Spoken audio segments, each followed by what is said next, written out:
11वी प्रवेशाची पहिली फेरी पूर्ण झाल्यानंतर आता विद्यार्थ्यांसाठी मोठी अपडेट समोर आली.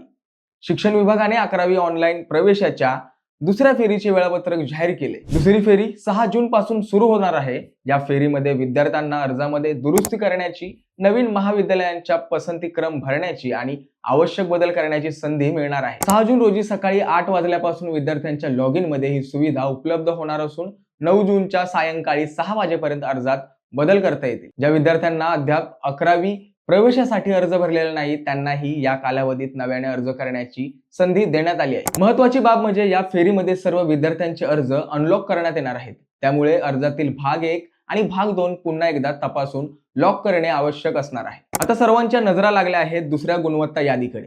13 जून रोजी सकाळी 11 वाजता दुसरी गुणवत्ता यादी जाहीर होणार आहे. ज्या विद्यार्थ्यांना महाविद्यालयाचे वाटप होईल त्यांना 13 जूनच्या दुपारी 12 वाजल्यापासून 16 जूनच्या सायंकाळी 6 वाजेपर्यंत संबंधित महाविद्यालयात जाऊन कागदपत्राची पडताळणी करून शुल्क भरत प्रवेश निश्चित करावा लागणार आहे. यानंतर 18 जून रोजी तिसऱ्या फेरीचे वेळापत्रक जाहीर होईल, तर 19 जून रोजी रिक्त जागांची माहिती प्रसिद्ध केली जाणार आहे. यंदा राज्यातील 9,591 कनिष्ठ महाविद्यालयांसाठी तब्बल 12,51,000हून अधिक विद्यार्थ्यांनी नोंदणी केली होती. त्यापैकी जवळपास 8,78,000 विद्यार्थ्यांनी अर्ज प्रक्रिया पूर्ण केली होती. पहिल्या गुणवत्ता यादीत 5,74,000हून अधिक विद्यार्थ्यांना महाविद्यालयाचे वाटप झाले होते. मात्र आश्चर्याची बाब म्हणजे त्यापैकी सुमारे 1,99,000 विद्यार्थ्यांनी जागा मिळूनही प्रवेश घेतलेला नाही. त्यामुळे दुसऱ्या फेरीत अनेक विद्यार्थ्यांना प्रवेशाची मोठी संधी मिळण्याची शक्यता आहे.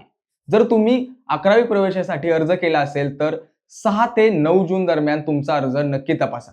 आवश्यक दुरुस्ती करा आणि पसंतीक्रम काळजीपूर्वक भरा. या विषयासंदर्भात तुमची काही मते असतील तर ते आम्हाला कमेंटमध्ये नक्की सांगा.